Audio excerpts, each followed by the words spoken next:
వాతావరణం కూడా మాకు శుభసూచకమైంది. రైట్. సత్తెనపల్లి నియోజకవర్గంలో 49వ బూత్లో నేను నా సతీమణి ఇద్దరి ఓటు హక్కుని ఇప్పుడే కొన్ని క్షణాల క్రితం ఉపయోగించుకోవడం జరిగింది. ఉదయాన్నే వాతావరణం చాలా చల్లగా ఉంది, చిన్న చిన్న చినుకులు పడుతూ ఉన్నాయి.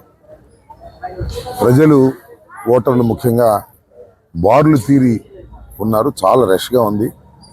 చాలా తొందరగా తమ ఓటు హక్కును ఉపయోగించుకోవాలనేటువంటి కుతూహలంతో ప్రజలు ఉన్నారని నాకు అర్థమవుతోంది. కాస్త పర్సంటేజ్ కూడా ఎక్కువ స్థాయిలో అవడానికి అవకాశం కనిపిస్తూ ఉంది. ఎందుకంటే వాతావరణం చల్లగా ఉంది, చినుకులు పడుతున్నాయి. అందరూ వచ్చి తమ ఓటు హక్కును వినియోగించుకోవడానికి కావాల్సిన చక్కని వాతావరణం ఉంది. కాకపోతే కొద్దిగా క్యూలో డిలే అవుతూ ఉంది.